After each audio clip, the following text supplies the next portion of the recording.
cámara Ujú. ahorita para grabarnos y perseguían a la gente en la calle, espiándonos. ¿Te persiguieron esos insectos después de escribir ese texto? No. Trascendieron las palabras y No, generaron yo hice miedo. catarsis con el relato. Al día siguiente escribí un boceto y Ujú. luego a los años le di su forma.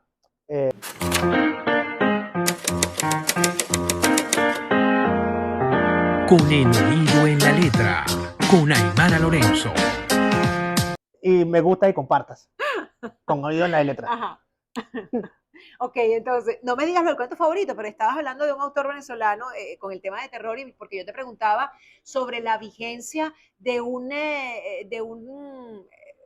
texto como Frankenstein de Mary Shelley. Ajá. O sea, Siempre va a estar, independientemente sea terror, relato fantástico, cuando un libro nos sigue diciendo cosas, cuando un libro está todavía tocando la sensibilidad y muerde la sensibilidad del ser humano de cualquier época, incluso a veces ni siquiera de la suya, sino a posteriori. Por ejemplo, Tolkien, con El Señor de los Anillos, tardó 20 años escribiéndola, pero como 20 años más en que su trilogía fuese, digamos, reconocida, digamos, a nivel de masas. Ya tenía sus lectores. y hoy, Y con Frankenstein, caramba, aquí seguramente en Alejandría, una librería en un centro comercial, probablemente aquí hay algún ejemplar de Frankenstein. En cualquier librería hay un ejemplar de Frankenstein debajo del puente de las Fuerzas Armadas, que es una locación, un puente, es un elevado, donde hay millares de libros. es toda una experiencia. Si están aquí en Venezuela o vienen a Caracas,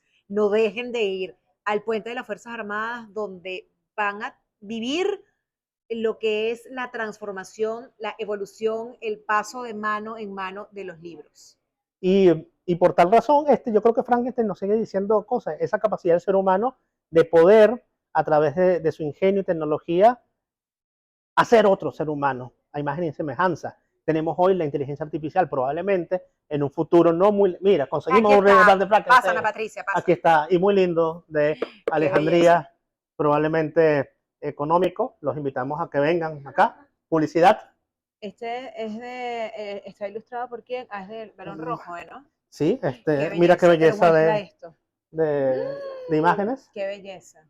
Yo creo que me lo voy a apartar.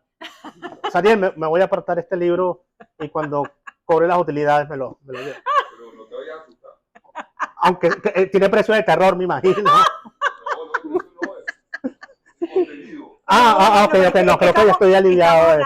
Hay cosas peores. Ese que ustedes están escuchando, bueno, esa voz que ustedes están escuchando, pero no están viendo, es la voz de Sariel Saravia, quien está junto a un gran equipo aquí en la librería Alejandría, siempre Saludos, dispuestos todos para atender, y no solamente para atender, sino para hacer que la experiencia en esta librería sea tan grata como para querer volver. Pero bueno, fíjate, quería volver al tema de los cuentos de terror. Hay algunas características, algunos elementos que definen lo que es literatura de terror, porque fíjate, para poner el ejemplo de Kafka es literatura que se considera literatura dentro del existencialismo, literatura existencial, pero si tú lees La Metamorfosis, mira, se me paran los pelos, es literatura de terror. Es terror. De hecho, yo leí Kafka, sí, aún no había entrado a la universidad, estaba estudiando bachillerato. Imagínate, y para mí esa lectura fue totalmente terrorífica.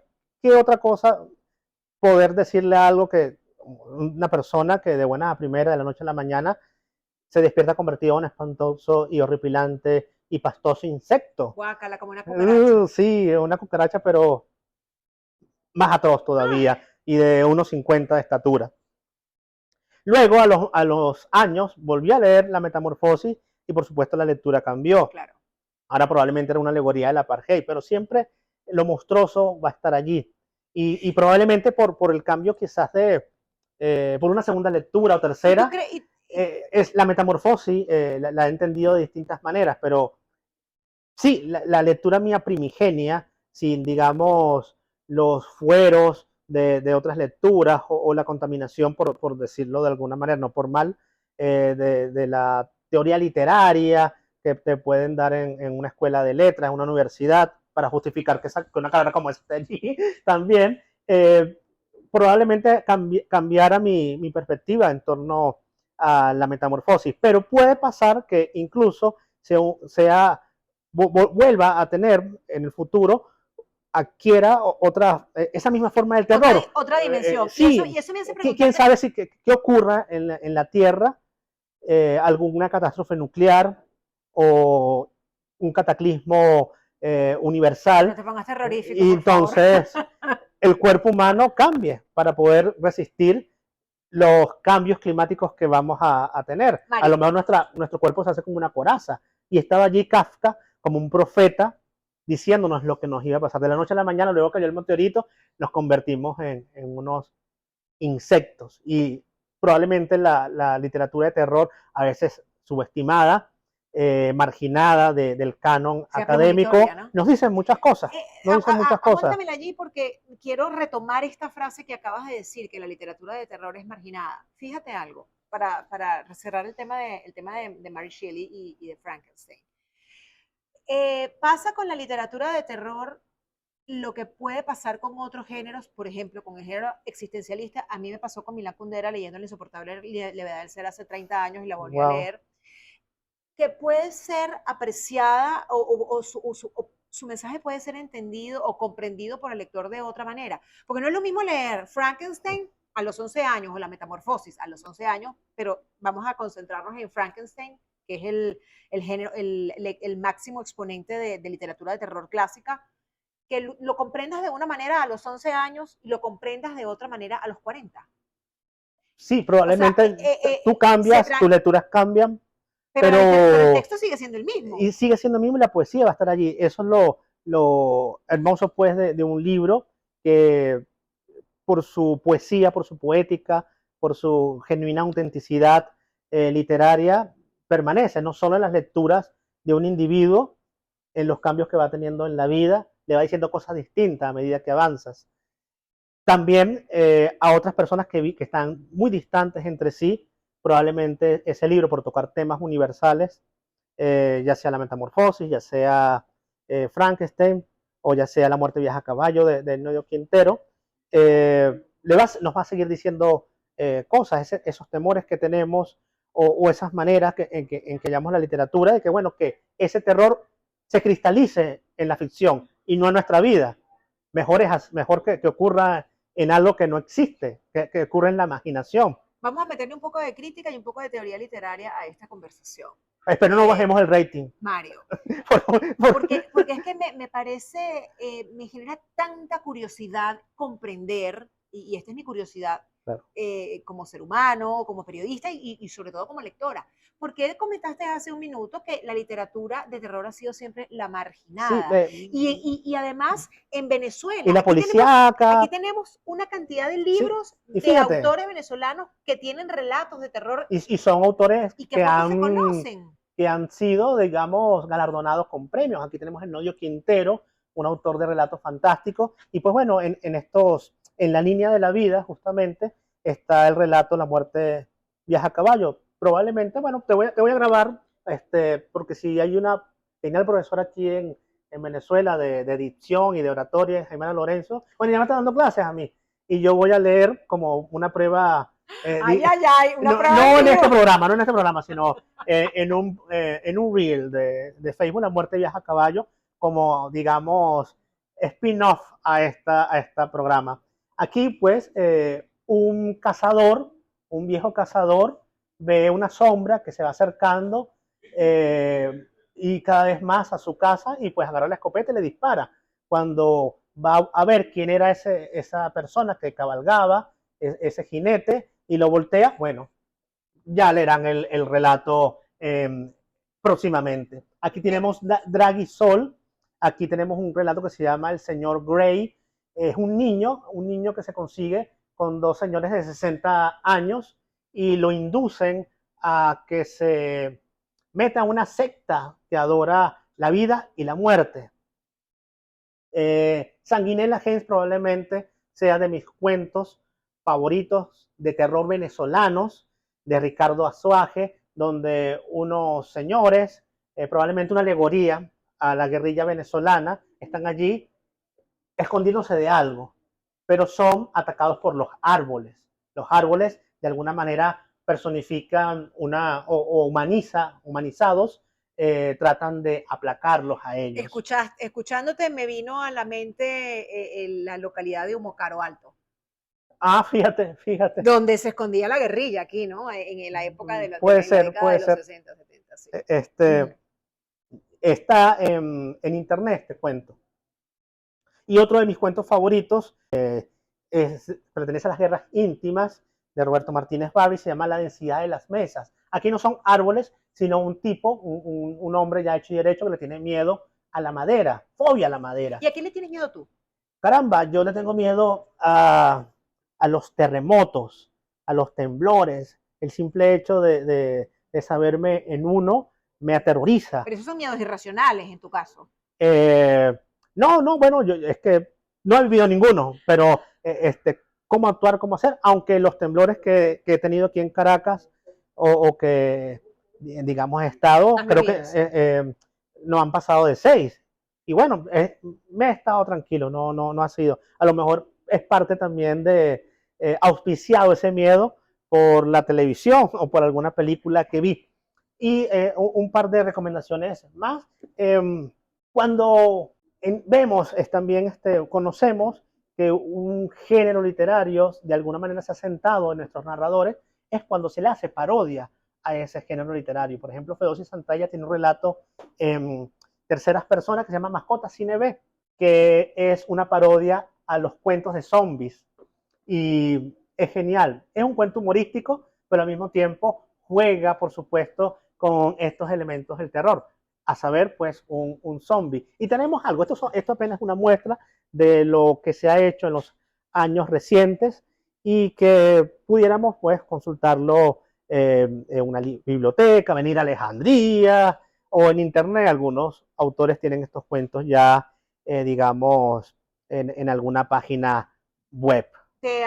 Bueno, que pueden consultar además a Ficción Breve, También ficción el breve. sitio web que está rediseñado, que lanzó su rediseño a finales del año pasado, y es una referencia obligada para consultar a la vastedad sobre la literatura venezolana, y ahí van a encontrar Sí. algunos de los cuentos que ha mencionado Allí Mario. de hecho está Zombie, que es un relato de una joven autora venezolana que ganó un premio, está allí también. Y no es de zombies específicamente, no se engañen por el título, pero sí aterroriza por el tema con que se trata lo que se trata allí en ese cuento. Mario, hace un minuto te había dicho que íbamos a meterle crítica y Seguro. crítica y teoría a esta conversación, y bueno, lo de la crítica lo metimos cuando... Porque sea, bueno, en parte te respondo haciéndote este conteo de autores que han practicado el terror, porque son autores que han ganado premios, han sido consagrados, se le han hecho crítica e incluso tesis en universidades como la Católica y la Universidad Central de Venezuela sobre la obra de estos autores. Y esos autores, aunque no lo crean, han escrito relatos de terror. Quizás no sean reconocidos como autores de terror exclusivamente, pero sí lo han practicado. Se ha visto este género a lo mejor marginado, deslastrado un poco del estudio literario, por razones que pueden sonar arbitrarias, pero no deberían de ser. También, ¿qué otra cosa que no es crítica o teoría sobre la narrativa de terror? Es el prólogo que escribe Stephen King a El umbral de la noche, donde él analiza y se preguntan los por qué de esta narrativa, el porqué de estas historias, por qué se escriben, qué yace allí en el alma y en el espíritu y en la vida del autor para que se consagre horas, meses de trabajo arduo a escribir un relato donde de alguna manera se deshaga de una obsesión. Está el caso, por ejemplo, de Circe, un cuento de Julio Cortázar que él escribe porque tenía una mala maña, una horrible maña, que era que cada vez que su novia lo invitaba a cenar o unos amigos lo invitaban a comer o iba a almorzar a casa de su madre, empezaba a rebuscar en el arroz, en el bife, en el bistec o en el plato insectos, alimañas. Pero para él curarse de esa mala maña tan fea, escribe un cuento que se llama Circe, que es una chica que hace bombones muy sabrosos, pero a la gente que le cae mal le introduce a esos bombones que les va a regalar insectos y se los da con una sonrisa así tan bella como la de Aymara. Y bueno, allá aquel vecino, allá aquella persona que se atrevió a hablar de mí mal, No que me sabemos, miró feo. no sabemos qué le pasó a la gente que se comió esos bombones. Vayan a leer ese cuento de Julio Cortázar, Circe, que está recomendando Mario Moritz. Luego de escribirlo, Cortázar se cura. Probablemente el cuento de terror esté más ligado a un autor de terror. Probablemente no se pregunte, voy a escribir un cuento de terror. Eso sale así. Y a lo mejor incluso el mismo lector puede parecerle terrorífico. Hay algo que pone aquí, que escribe allí Stephen King, que es lo siguiente: a veces cuando el cuento de terror está mal ejecutado literariamente, causa risa. Y aquel cuento humorístico que está mal ejecutado literariamente causa terror. Y puede pasar eso. Entonces, la línea es muy delgada entre esa realidad que vivimos y el terror. Porque yo puedo escribir un cuento de terror, o ustedes, muchachas, o Aymara, o cualquiera, donde existan unas puertas de una librería, que esas puertas se cierren bruscamente y aplasten a aquellas personas que osan robarse libros de la librería.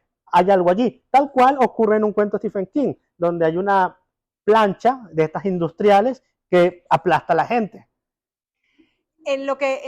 Con esto, todos estos aspectos que has destacado en diversos cuentos, recordando a Cortázar, el prólogo de este libro, El umbral de la noche de Stephen King, me hacen entonces insistir en la parte teórica de esta conversación. Y es, ¿cuáles son estos elementos con los que cualquier persona que nos esté viendo o nos esté escuchando pueda identificar, esto es literatura de terror, más allá de que sea un título comercial, que esté de moda, porque bueno, ahora la literatura fanfic resulta que es literatura de terror gótica, que son nuevos subgéneros de los que vamos a hablar ahora en un rato también. Y justamente, bueno, para cerrar esta pregunta, en un cuento de terror y en un cuento, digamos, realista, no hay muchas diferencias.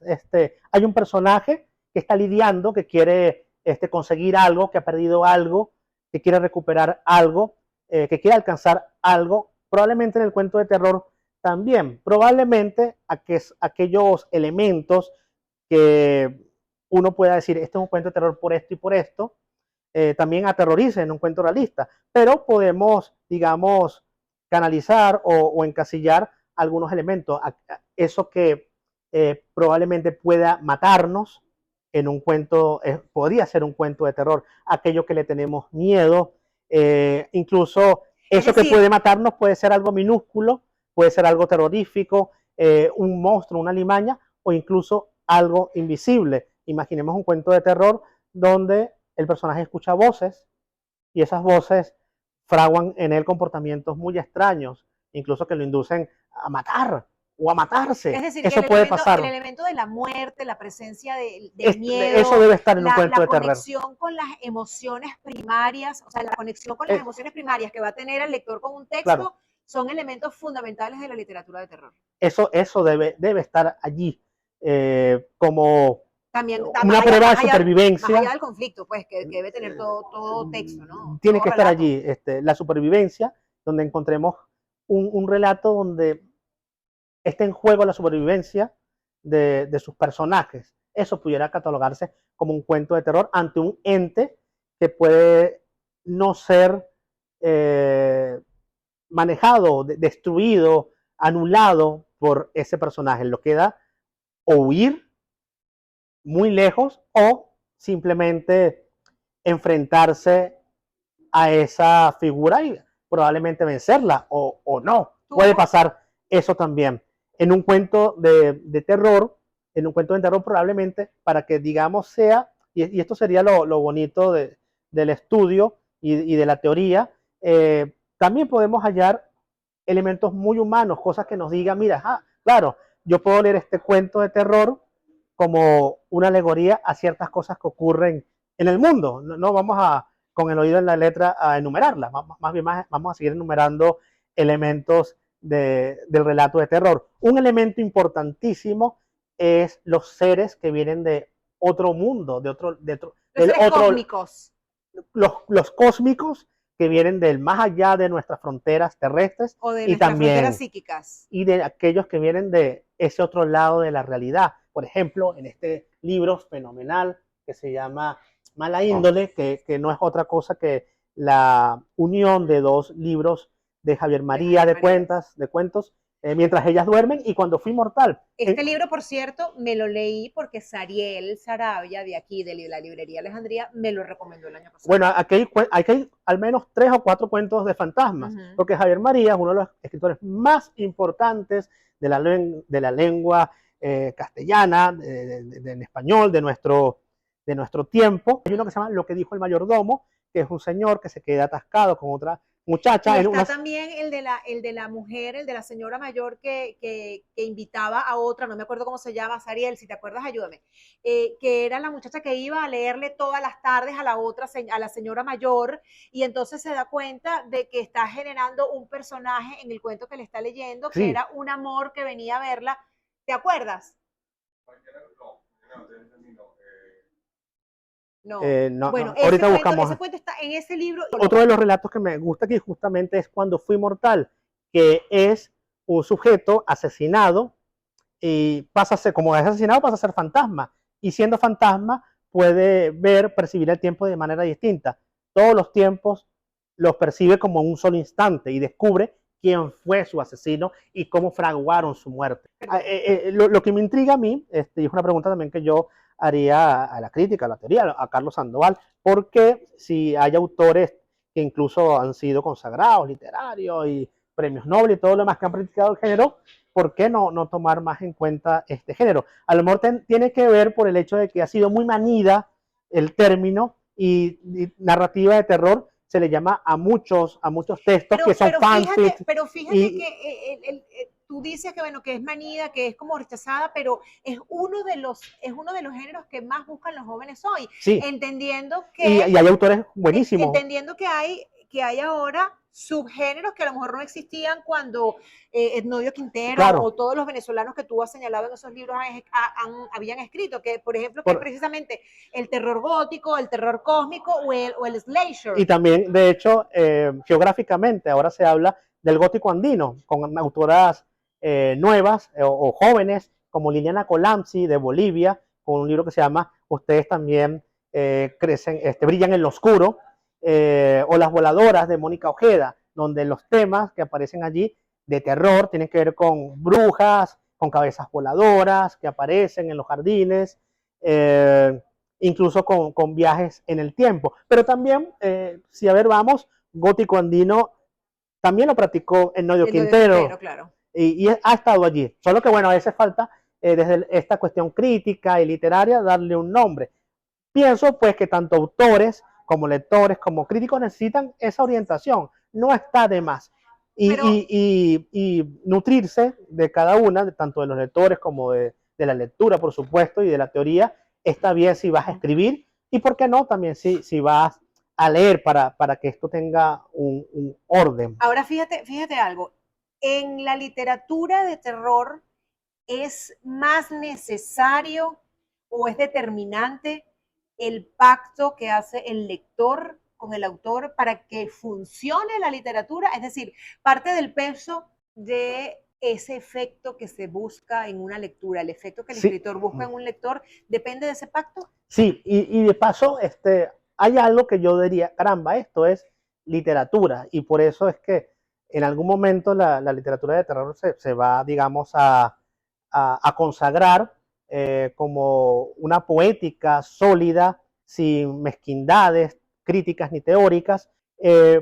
Pienso, cuando me preguntas esto, en dos relatos, y no vamos muy lejos de nuestras fronteras. También lo podemos leer, este tema de la superstición, que es con lo que te quisiera responder, en relatos de Mariana Enríquez, una autora ahorita descollante, bestseller, pero al mismo tiempo su literatura es literatura, su narrativa es literatura, es una autora que ha sido, digamos, no solamente leída en masa, sino que ha sido valorada con bastante, digamos, su estética desde la mirada crítica. Y pienso que uno puede leer algo de terror y saber que lo que está allí no va a ocurrir, pero ¿qué pasa cuando el relato, el cuento, la novela, hace migrar esas creencias en ti, como los cuentos populares? Ahí quería llegar, como la tradición popular oral Entonces, mira, venezolana, que no ni se te solamente... ni se te ocurra salir un miércoles en la mañana con zapatos negros, porque algo malo te va a pasar. O no te Y metas entonces, por aquí ¿tú porque te te va a crees agarrar el eso? silbón, o ahí está el ¿Y rasguñador te de crees eso? puertas, o está la sayona, o está la llorona, que resulta que la sayona y la llorona, la sayona, ah, ahí está el libro este amarillo, la Y, sayona y la llorona son dos personajes diferentes y totalmente. cuando te crees eso, no hay vuelta atrás. ¿Qué más El terrorismo? escabezado, ya Sí. mencioné el silbón, el escabezado, el rasguñazazo, el Por rasguñador de ejemplo, puertas. yo recuerdo en mi infancia que cada vez que pasaba por la Hacienda La Vega, decían que había allí un jinete sin cabeza. Ajá. Porque y de hecho ese cuento oral citadino, no era rural, era más bien urbano, porque está en medio de la ciudad. Estaba aderezado con historia, estaba solidificado, mira, tiene una base histórica. Allí, pues, justamente una vez paseando, vimos los grilletes con que apresaban a los esclavos, las torturas que le hacían a aquellos que se portaban mal, y por supuesto hubo uno que descabezaron. Ese que descabezaron era el que aparecía por allí en las noches. No te metas por tal calle porque te va a aparecer una cochina negra. Ese era otro cuento de por allí también. ¿Cuáles son esos miedos que tienes tú a partir de esta tradición oral, venezolana? Hubo también un evento, un señor un vecino que murió, y no sé si era, no sé si era su espíritu o alguien que jugó con eso. Él solía tocar la puerta de una manera muy peculiar. ¿Cómo? Algo así como... Y después de su fallecimiento, hicieron unos rezarios en una casa de unos vecinos y empezaron las luces a apagarse y todo eso. Probablemente pudo haber sido un desperfecto tecnológico de la época, como lo hay hoy en día con la luz eléctrica. No hablemos de eso. Pero los toques siguieron ocurriendo. Un día yo abrí la puerta y no encontré a nadie. Probablemente en mi aniñado recuerdo, ese trayecto entre la mesa y la puerta fue más largo del que pudo haber sido. Y lo recuerdo que fue al instante. Y a lo mejor la persona que tocó se fue antes, o no. A lo mejor era su espíritu que estaba todavía vagando por allí. Por muchos años le tuve miedo a esos toques de la puerta sin ton ni son. Ahora la gente se escribe por WhatsApp. Y creo que por ese lado se ha anulado esa paranoia de los toques a la puerta. Pero fíjate algo, Mario, tú me hablas de estos miedos que tienes por situaciones de tu contexto, pero ¿recuerdas tener algún miedo causado por algún personaje o por alguna escena de terror que hayas leído? A ver, bueno, ahora te respondo lo siguiente. Un miedo que no sabía que tenía. Y justamente esto de las supersticiones. Ajá. Por ejemplo, en un relato muy bueno que se llama La Casa de la Bruja, de José Rafael Pocaterra, de Cuentos Grotescos, Ajá. allí el pueblo o los vecinos piensan que cierta persona es una bruja, porque se la pasa comprando ciertas hierbas y tal, y hay algo que tiene ella allí en su casa que puede ser un monstruo. Disculpen el spoiler, va el relato, a la señora le lanzan piedras, la humillan, Como le con las gritan brujas. exacto, tal cual, y descubren que todas esas hierbas que compra en el mercado o aquí o allá donde las consiga eran medicinales para su hijo que estaba enfermo de lepra, pero esto se descubre ya muy tarde. Y uno a veces, sobre todo los venezolanos, tendemos a tener ese tipo de supersticiones, y puede que en algún momento usted que nos está viendo piense que su vecino le está echando brujería. Sí, ese mismo, el que se consiguió en el ascensor. Mira, yo al inicio de esta conversación, Mario, dije que yo me había puesto este traje de insectos. Oye, hubiera venido conmigo. De este traje de insectos, con mi a look. propósito de uno de tus cuentos. Ah, ok, qué bueno. Quisiera hablar ahora de esos cuentos. Los insectos, Morgana, Por favor, ayúdame porque si no voy a tener que recurrir a mi chuleta telefónica que Tranquila, tengo aquí. tranquila. No, ya te los voy a leer todos, espérame. Tengo algunos. Morgana, demonios del backyard, tan lejos del horizonte de expectativas. Cuando escribiste estos textos, 5 minutos para terminar esta conversa, no, chica, esto está demasiado bueno, todavía me falta una catajarra de preguntas que tengo aquí. Yo pensaba que era como de 3 horas. Cuando escribiste estos textos, tuviste miedos. Fíjate, con insectos. ¿Te causó terror cada uno de estos? Con insectos sí fue una pesadilla, que está en este libro que acaba de salir en Madrid, se presentó el 18 de febrero. Mostrarlo. Y allí El adiós de Telémaco. Una antología que compiló, reunió y prologa Juan Carlos Mendeguedes, escritor venezolano, que de hecho tiene un cuento que puede ser ciencia ficción con terror, que se llama Bradburiana, un homenaje a Ray Bradbury. Sí, y aquí hay cuentistas, ensayistas y poetas. E insectos se me ocurre a mí, no se me ocurre, llegó a mí, se descargó. Pero no le hagas spoiler a las personas que están escuchando esta conversación para que vayan y lo lean. Busquen el libro o busquen el texto. Lo que quiero que me respondas. Tuve un sueño, una pesadilla, justamente donde había como estos insectos que son como mosquito y mosca, que son como una cosa rara, que vuelan así con las patas como guindando. ¿Cómo se llaman esos? ¿Zancudo? No. Sí, son muy raros. Y bueno, habían unos así, pero metálicos como el tamaño del trípode que sostiene la cámara ahorita para grabarnos, y perseguían a la gente en la calle, espiándonos. ¿Te persiguieron esos insectos después de escribir ese texto? No. ¿Trascendieron las palabras y No, yo hice catarsis con el relato. Al día siguiente escribí un boceto, y luego a los años le di su forma, digamos, definitiva, que aparece en esta compilación y en algún libro de cuento próximo de mi autoría. Pero sí, durante el momento onírico. Es decir, que esto pudiera considerarse como una experiencia paranormal que tú tuviste antes de escribir el cuento. No, paranormal, no, onírica. Okay. Pero el sueño en sí, onírica. Claro, onírica fue un sueño. La pesadilla, obviamente, tenía esa lógica de un cuento también.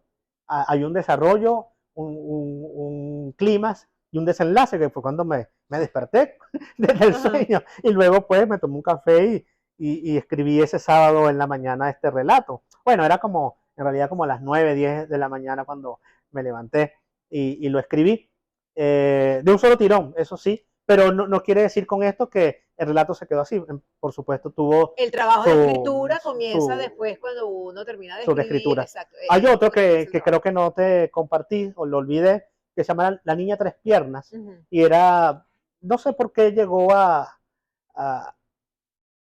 mi, digamos, imaginación cuando era niño, que pensaba que arriba un vecino, los vecinos de la casa de arriba, allí habitaba una niña tres piernas que ocultaban y que no dejaban ver. Entonces probablemente ese cuento sea originado por ese miedo infantil también, que luego a los años, ya a mis 20 y tantos, después cuando escribí este cuento, La Niña Tres Piernas, por supuesto ya lo había superado. No, de hecho creo que no había vecinos arriba, ni de 2 piernas ni de 4. Hemos hablado, pero me has dejado preguntas. Hemos hablado de distintos asuntos, hemos ido picando como las gallinas. Pronto la segunda parte. Has dejado de responderme, claro, estoy en la segunda parte. Exacto, con el oído de la letra 2.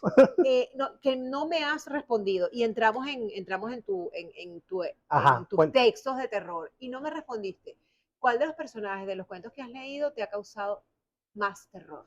Bueno, justamente, por supuesto, este relato de Stephen King, que lo asomé, en algún momento lo comenté, Soy la puerta de El umbral de la noche, por eso también traje el libro, aunque por aquí debe estar. Es un ex astronauta que viaja, tiene una misión que es orbitar Venus, y nada, ver qué se consigue allá, porque se ha gastado mucha plata, y la NASA le dice, mira, consigan algo, pero tenemos que justificar el gasto presupuestario para esta misión. Pues bien, en algún momento hay un defecto en la máquina, en la nave, y salen al exterior a repararlo. Llegan, uno de ellos cuando aterrizan, se lesiona y muere, y este queda paralítico. Sin embargo, empieza como una extraña alergia en las manos, empiezan a picarle y se da cuenta progresivamente con el correr de los meses, de los días, que van apareciendo ojos en su mano, y es justamente él reflexionando sobre lo que le ha ocurrido, es que seres inteligentes de Venus o del espacio exterior han inoculado en él una especie de virus y lo han usado como portal, como cámara de espía para ver cómo es la gente en la Tierra. Él apenas abre las palmas de sus manos y los ojos que están allí Están viendo todo. están viendo ¿Y todo. por qué te causó Probablemente tanto por lo siguiente, porque no sabemos lo que pueda venir de allá afuera.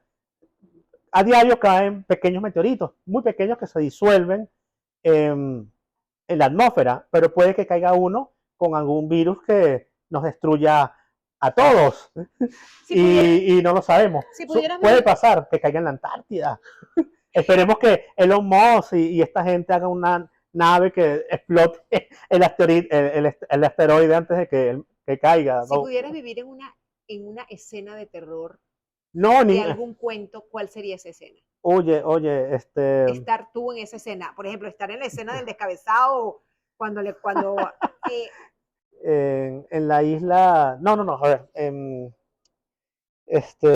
caramba, me has puesto a pensar, pudiera ser em, el color venido del espacio exterior de Lovecraft. ujú. Hay un paisaje muy bonito que se describe allí, esplendoroso, y cae también algo del espacio exterior, que tiene un color extraño. Yo quisiera ver ese color extraño, porque por supuesto hay versiones cinematográficas, hay una muy buena que se hizo hace poco, protagonizada por Nicolas Cage, creo que en el 2020, 2019, y el color es como fucsia, mora, no es algo que sea, pero la narración del Oscar es más escalofriante porque ese color que tiene esa criatura, ese algo que ha venido, es algo que nosotros no hemos percibido nunca en la naturaleza de este planeta. Y yo quisiera, pues, ver con mis propios ojos, presenciar el color que describe allí Lovecraft. Por supuesto que da la imaginación, pero es algo que, por supuesto, el ser humano ninguno ha podido detallar. Mario, ¿has tenido, después que has escrito al menos estos 4 textos de terror que tienes en tu haber, No, tengo algunos más, pero claro, pero te de los que parece. hemos hablado, o sea, de los que hemos mencionado, pues de insectos, de Morgana, detrás del backyard, ¿has tenido después de escribirlos? Porque ya me contaste antes que uno de estos cuentos insectos fue la sucesión de una experiencia, o sea, fue resultado de una experiencia onírica, pero ¿has soñado después de que has escrito estos cuentos con alguno de tus personajes de terror? No. Uno tiene esas obsesiones con la narrativa del terror, pero uno no está loco. Está bien, ¿Y qué consejo? pero incluso una manera de que de que ese algo, de que ese ente terrorífico no exista, a lo mejor es justamente volviéndolo cuento, volviéndolo ficción cuanto antes. En esta conversación ya has No se hecho... convierta en algo peor después. Alguien se le ocurra por otro lado y crea Dale un vida. Frankenstein como ese personaje. Ya a lo largo de esta conversación has venido haciendo referencia a algunos títulos cinematográficos, pero desde tu experiencia de lector inicial, o sea que eres un ávido lector, Mario se lee 20 libros al mes. No, 20, ¿cuántos? 20, no, sí, me puedo dijiste. leer puedo leer como unos 10. Bueno, 10, me peleé por, ajá, 10, pero ya 10 10 al mes. a dos por semana. Ok, experiencia de lector, pero también desde tu experiencia de crítico, de teórico, de profesor. ¿Qué, qué piensas, qué valoración haces de los textos llevados a la gran pantalla? De los textos de Hay terror, claro, cuentos o novelas de terror llevadas a la gran pantalla. hay por supuesto muy buenas adaptaciones, como esta película de un color venido del espacio exterior, de Lovecraft, un Ajá. relato de Lovecraft espeluznante y genial. Eh, Guillermo del Toro, este gran cineasta mexicano, fantasea con llevar al cine en las montañas de la locura. Debe ser eso una cosa fascinante, conociendo el talento de Guillermo del Toro. Es una película que aún no se ha hecho, pero Mm. ojalá se haga en el futuro. Alien me gusta muchísimo, no es una adaptación, pero combina esto de ciencia ficción con terror. Eh, y hay, por supuesto, malas adaptaciones. Recuerdo, y es una película también ochentera, Los Niños del Maíz. Mm. No es una buena adaptación esta, de este relato justamente de Stephen King, de este libro El umbral de la noche. ¿Sí la viste? La- bueno, no es tan buena, pero el tema que trata, caramba, es espeluznante. O sea, una pareja que no está en su mejor momento, en el cuento de Stephen King, se pierde. En la película es una pareja que es tan melosa como Paul Reiser y Helen Hunt en Marabaullo. Entonces, bueno, eso, ahí le resta un poco lo inquietante del cuento, del relato, que es tan terrorífica la relación de esta gente, de estos dos, como lo que se van a conseguir. Un pueblo conquistado por niños, donde aquel que cumple 19 años es sacrificado al dios del maíz. Y esa es como una dictadura, un totalitarismo en ese pequeño poblado al margen del mundo, al margen de Nebraska, que creo que es a donde justamente ellos van. La adaptación, lamentablemente, es muy mala, se desaprovecha que está allí Linda Hamilton, que luego hizo unas películas buenísimas de Terminator, que es terror también. Claro, a lo mejor dicen ciencia ficción, pero para mí son películas de terror. Quisiera ¿Qué Mario, otra? que ahora nos adentráramos un poco en tu proceso creativo Ok, enfocado en el ejercicio de la escritura de terror. ok, ok. ¿Tienes algún lugar específico para escribir los cuentos de terror que has escrito y para Eh, leer los cuentos de terror que lees? sí, prefiero leer un puff, que lo puedo mover Ujú. de aquí para allá, pero ¿Hay hay algún rito en ti para la literatura, para conectarte con la literatura de terror? probablemente la misma, digamos, dinámica ritual para escribir cualquier cosa. Digamos que uno escribe ese cuento de terror sin saber que va a ser de terror. Ese es mi caso. Ujú. Hay quien dice, no, voy a hacer un cuento de terror y tengo aquí mi lista de elementos que tienen que aparecer en ese cuento. Creo que al menos yo no funciono así. El Ujú. cuento sale, porque sí, digamos que el último que escribí, no quiero comentar mucho de qué va. No, vayan a Eh, leerlo. no, cuando lo publique, Por eso, en vayan algún a leerlo. momento, Ya nos avisarás. vuelvan a este video. Yo te avisaré, mira, aquel relato del que hablé en tu programa salió. Ok. Pues bien, allí tomo un animal muy Es venezolano. decir, que estás en medio del proceso. No, ya lo escribí hace Ah, ok, tiempo. ok. Pero no ha visto la Eh, luz. combiné noticias con algún momento que estábamos viviendo en la cuarentena, pero en lugar de ser una pandemia de un virus que no es, de un virus que por supuesto no es visible a los ojos, a simple vista, este caso sí es un animal muy visible. Y hay, digamos, una pandemia o una pandemia que se desborda por todo el país. Pues bien, creo que ese es uno de los cuentos de terror eh, últimos que he escrito.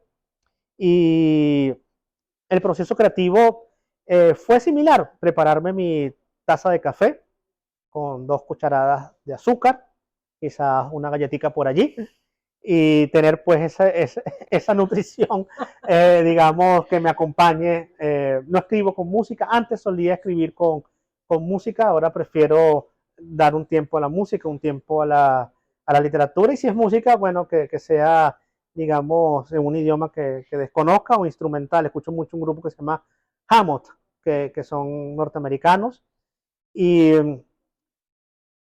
esencialmente lo que quiero contar en este caso es una historia, y me pongo en ese plan de narrar esa cuenta, esa ¿Y historia. cómo? Probablemente en el proceso me voy a dar cuenta, me voy a percatar de qué quiero escribir, porque puedo inicialmente escribir sobre una panadería y las dinámicas de los panaderos en esa panadería, pero terminó escribiendo un relato que más allá de los panes, más allá de las acemitas, de las canillas o de las quesadillas, hablo pues de un régimen distópico donde el dueño de la panadería somete a sus empleados. Y estoy hablando allí pues de otra cosa. Bueno, La eso, panadería, esa es una de las características exacto, de la literatura, que exacto, toca temas que son universales y que son claro. reales. Y el cuento de Pero terror justamente no escapa de eso. El monstruo, el insecto, va a ser la alegoría de eso otro que quiero contar. Y a lo mejor encaja como terrorífico. ¿qué técnica utilizas para mantener el suspenso y para desarrollar el arco narrativo en un texto de terror? Siempre se dice, y es algo que por supuesto podemos aplicar, que tenemos que guardarnos la sorpresa para el final. Pero también puedes dar a lo largo del relato, el relato que puedes dividirlo en 3 actos, ¿no? Acto 1, digamos que el personaje descubre o adquiere conciencia de lo que está pasando, de lo que está O ocurriendo. sea, aplicando el viaje del ¿Qué, héroe. exacto, qué estoy pasando acá? Y ese primer acto tiene que terminar con la comprensión, con lo siguiente, caramba, tengo que resolver esto, ¿cómo hago? Estoy en un problema, estoy metido en un hueco, debo salir de él o debo recuperar tal cosa. Y ahí viene el segundo acto, que es, por supuesto, la lucha de los obstáculos. Al final de esa lucha contra esos obstáculos, que los venzas, que consigas a alguien que te enseñe, un mago, un sabio y todo lo demás, debería pues concretarse pues esa sorpresa y luego por supuesto el desenlace. Soy la puerta, se va desgranando de esa manera, sorpresa tras sorpresa. Primero se descubre que bajo la venda de las manos hay ojos y luego se descubre que es un virus extraterrestre y luego se descubre que aunque te hayas cortado las manos, te la hayas quemado, esos ojos ahora están en tu pecho y sigue pues, no sabes porque el cuento termina. Claro. Entonces, dejar también en ese final al lector con más ganas de seguir leyéndote es una manera de que ese cuento permanezca allí, porque el lector va a completar las otras 200 páginas de ese libro. A Y eso es esa- lo extraordinario también de un cuento. a esas personas que nos están viendo en este momento, de cualquier edad, que se están adentrando, se están reencontrando con el ejercicio de la escritura, ¿qué compartirías de tu proceso creativo? ¿Qué consejos, vamos a decirlo así, darías a quien quiere adentrarse en la escritura de cuentos de terror? Pues lo siguiente, leer mucho, leer bastante.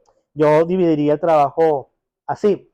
Está la idea, por supuesto, está el cuento que quieres escribir y por supuesto debería existir un octanaje, una gasolina narrativa que solo puedes conseguir con la literatura, leyendo no solamente autores de terror, también puedes leer otras narrativas que congenien con el tema y que por supuesto te nutran o que incluso no tengan nada que ver. Ahí está la poesía, esos intereses que en apariencia son dispersos, lo vas a terminar congregando en ese cuento, porque tu literatura, tu narrativa va a ser el denominador común de lo que has leído. Por supuesto, esas asociaciones lo das con el tiempo y la mente, terroríficamente extraña, va a ajustarlos y va a desplazarlo pues a tu narrativa, a tu proceso de escritura. Por otra parte, por supuesto, si vas a escribir, digamos, un relato que ocurre en una industria, en una fábrica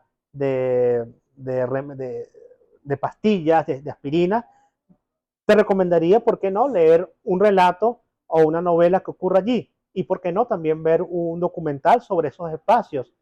Y por qué no también jugar al periodismo de investigación. Y esto es algo que dice Chuck Palahniuk, que me encanta en su libro Error Humano, que tanto el periodista como el escritor escriben, por supuesto, y no son sus oficios tan diferentes.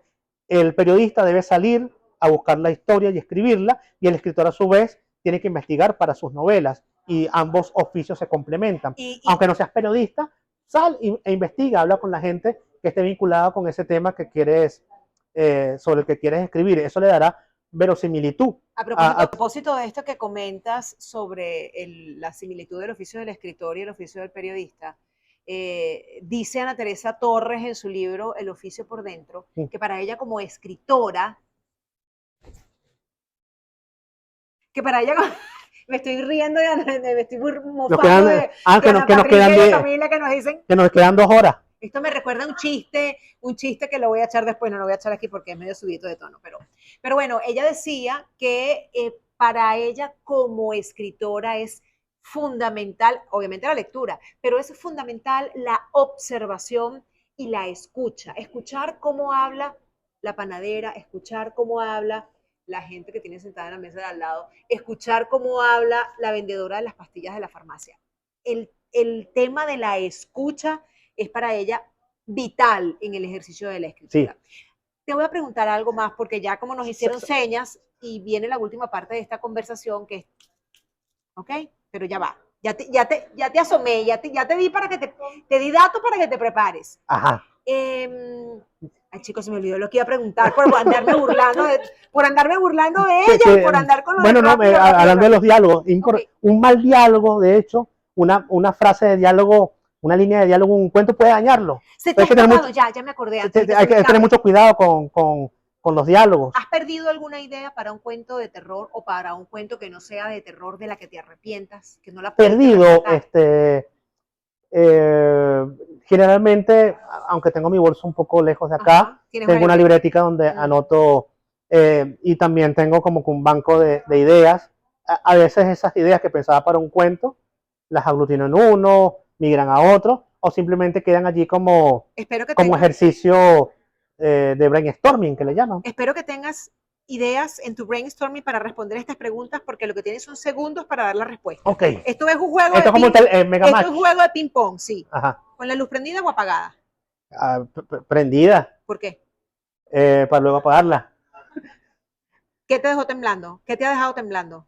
A ver, una película que vi hace poco de justamente Guillermo del Toro y que mal llamada infantil que se llama Pinocho.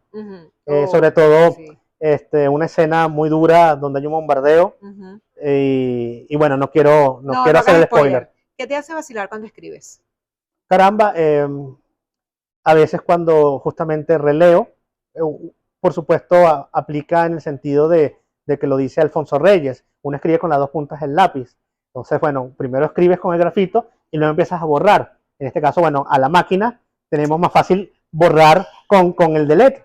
Y en ocasiones, la repetición de sílabas en una misma frase puede llevarme a borrar una frase que a lo mejor no era tan necesario borrar. Entonces, quitarse esas supersticiosas éticas del lector que son dice, respuestas rápidas. Ok, de la cacofonía y todo eso de Borges, bueno, olvidarme un poco de eso a veces a la hora de concretar Antes, cuando comenzamos la conversación, me ibas a hablar de cuál era tu mayor miedo. Ahora sí, quiero que me lo digas. ¿Cuál es tu mayor miedo irracional? Pues bueno, un terremoto o también justamente... Pero me habías hablado de que te agarraran, que no dormías con la pierna fuera de la cama. Ah, bueno, eso es un ejemplo de un probable, de ese monstruo que habla justamente invisible, que no existe, que todos tenemos en común. Ese ser que habita bajo la cama y que por alguna razón que desconocemos. Okay. Profesor, concrete las respuestas porque esto es un ping-pong. Si se pone a darle la pelota deja de rebotar. Ok, interrogatorio. No, pero eso es yo creo que una mala maña acarreada desde tiempos inmemoriales. ¿Por cuál objeto cotidiano crees que podría ser fácilmente poseído? Caramba, por la cafetera. ¿Por qué? Porque es mi mejor amiga de las mañanas y a veces hace un tiempo se le rompió el manguito y entonces ahora temo de que cuando la esté vertiendo en la taza de café salte y me caiga encima. ¿Qué criatura sobrenatural crees que es la más subestimada? ¿O cuál criatura? Voy a reformular la pregunta. ¿Cuál criatura sobrenatural crees que es la más subestimada? Una que hemos olvidado y que justamente veía mucho en un programa súper amarillista que se me ocurrió así, se llama el chupacabras. ¿Han escuchado el chupacabras? Esta muchacha seguramente no escucharon hablar del chupacabras, pero creo que es una leyenda. Pero no vayamos muy lejos, que aquí tenemos el comegente que escribió Sinar Alvarado. Ah, ¿verdad? Pero eso existe. Ese existió. Pero no es sobrenatural. No era sobrenatural, pero entonces, verdad, te saboteé la respuesta. Dame la respuesta otra vez. El chupacabras, Ajá. que era un ente extraño que absorbía a través de la succión oral la sangre de chivos, vacas, de las haciendas latinoamericanas Y si en los pudieras, 90, si pudieras resucitar a Mary Shelley, en Marichili. a Mary Shelley, Ah, ya va, pudiera ya va. resuc- Si pudieras resucitarla y pedirle que escriba otro cuento de terror, ¿cuál le pedirías? ¿Qué cuento escribiría? ¿Qué cuento le pidieras Su que escribiera? biografía. Su biografía. Pero su O biografía es de terror. sí, sería como un Frankenstein en este caso, ¿no? Porque ella misma sería el personaje y ya su biografía nos daría ese halo de extraño, de ominoso que suelen tener las novelas y los cuentos de terror, siendo ella misma la creadora de Frankenstein. Entonces sería como una meta historia ficcional donde la creadora de Frankenstein es frankensteinizada con la resurrección. ¿Y cuál monstruo de todos los cuentos de terror que has leído quisieras ser? A ver, uno muy raro que aparece en un cuento de George R. R. Martin, el escritor de Juego de Tronos. Ujú. En realidad no es un monstruo en sí, sino es la unión de seres. Incluso hay una, spoiler alert, un personaje de ese cuento que se llama Una canción para Lía, que se unifica y se hace parte de ese ser. Es un ser lleno de amor, que atrae. Muy raro al mismo tiempo porque la gente queda como hipnotizada y al estar cerca de él, se conecta con el universo. Sentimos pues la conexión absoluta con el universo. Por supuesto, esto le cae muy mal a su compañero en el cuento porque caramba, esta se me volvió loca, pero al parecer la felicidad que siente Lía es inaudita y se va a conectar con ese ser compuesto de buena cantidad de seres. Es en otro planeta que ocurre el relato, es un cuento entre terror, ciencia ficción y por supuesto policial, porque ambos son dos detectives psíquicos. Y la cosa del asunto es que ambos siendo detectives han llegado a un acuerdo. Caramba, no voy a leerte a ti los pensamientos ni tú a los míos, porque, o sea, no es una cosa profesional, pero él ya sabe lo que ella va a hacer y es terrible para él.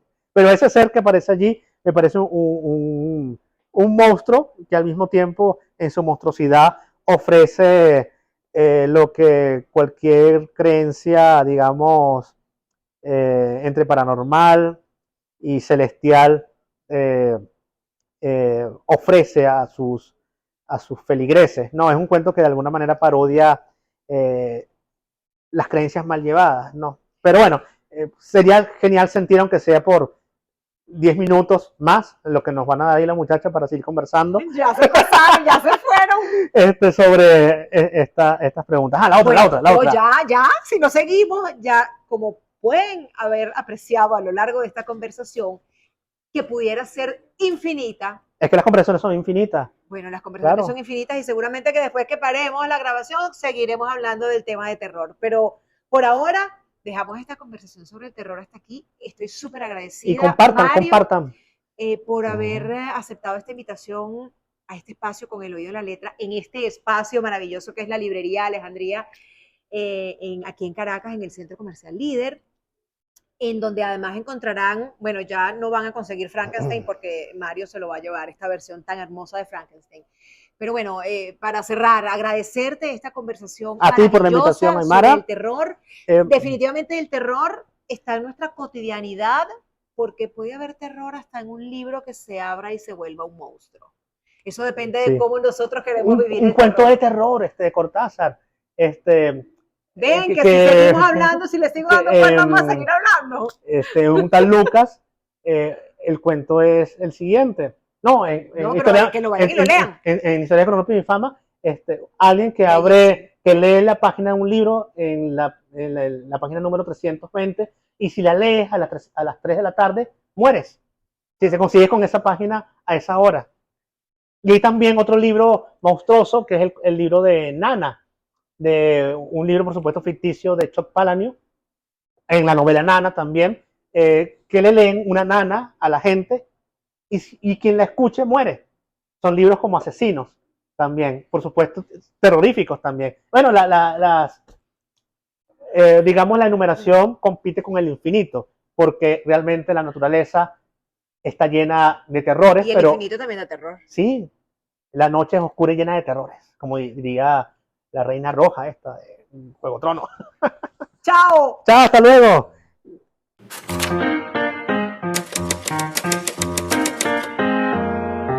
Con el oído en la letra, con Aymara Lorenzo.